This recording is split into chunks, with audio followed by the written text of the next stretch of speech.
Imagine waking up at the crack of dawn and listening to this as the sun rises over the horizon.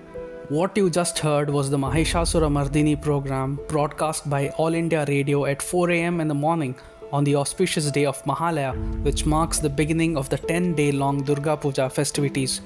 For decades, Bengalis across the world have welcomed the Navaratri festival by listening to Birendra Krishna Bhadra recounting the tale of Goddess Durga's triumph over the Asura king Mahishasura. While Durga Puja or Dashera is celebrated all across India and by Indians across the world, the Durga Puja celebrations of Bengal are unparalleled in their style and grandeur. And it was even added to the UNESCO Intangible Cultural Heritage of Humanity list in 2021. These days, however, India's liberals like to peddle the narrative that Durga Puja is a secular festival and has nothing to do with the Hindu religion. But is that really true? Let's unravel this by looking at the lore and history behind Durga Puja. Celebrated in the month of Ashwin in September or October, Durga Puja is one of the most popular festivals in India, especially in West Bengal. According to Hindu tradition, the festival celebrates the victory of goddess Durga over the Asura king Mahishasura after a fierce battle that lasted for 10 days.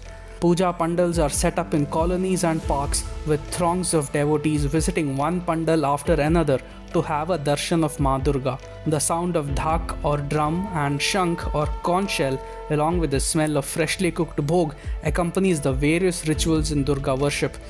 The origins of Ma Durga or the Devi or the mother goddess are lost in the mists of time.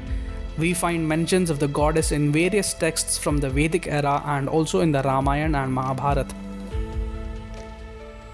Durga as Mahishasura Mardini or vanquisher of Mahishasura is portrayed in several temples not only in India but also in Southeast Asia. Krittivasi's 15th century Bengali rendition of Ramayana speaks of Durga being worshipped by Bhagwan Ram before his battle with Ravan.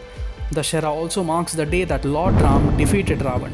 In Bengal, Durga Puja was historically organized either in temples or as a private affair by wealthy and landed zamindar families in their homes. The first Durga Puja in its now popular avatar was perhaps organized by the king Kangs Narayan of Tahirpur in present-day Bangladesh around 1580. The first Durga Puja in Kolkata was most likely organized by the Sabarna Roy Chaudhary family of Behala in 1610.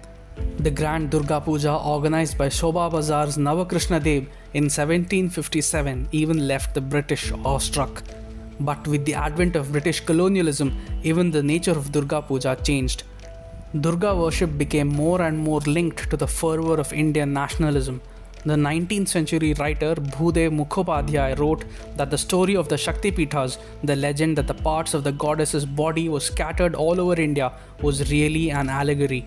The divine body was the same as the motherland. Bankim Chandra Chatterjee carried the idea much further in his novel Anandmat, where he reimagined India or the motherland as Durga.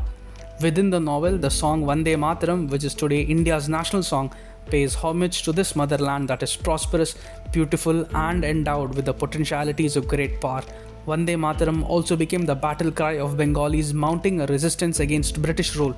Bengal's revolutionary movement treated Anandmat as its Bible. Aurobindo Ghosh projected the vision of a Bhavani Mandir, a temple dedicated to the goddess, as the center of revolutionary activity. When the revolutionaries took to violent action, the image of Kali was appropriately invoked.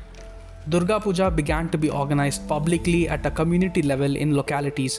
In the 20th century, secret societies like the Anushilan Samiti promoted a physical and martial culture among the people by introducing stick and sword fights in Durga Puja festivities. These groups were Vyayam Samitis or exercise clubs on the outside, but revolutionary societies on the inside. Netaji Subhash Chandra Bose also joined in with these revolutionaries to connect the physical culture clubs with Durga Puja. Even puppet shows targeting British rule were a part of these celebrations. The British authorities were so alarmed by the nationalist sentiments that were generated by Durga Puja that they banned it in 1932, 1933 and 1935. Unfortunately, Durga Puja and its history has been distorted in what is yet another reminder of how Hindu festivals and traditions are constantly under attack. From a festival that is steeped in Hindu tradition and rituals to its association with the freedom struggle, Durga Puja is anything but a secular event. Don't let anyone tell you otherwise.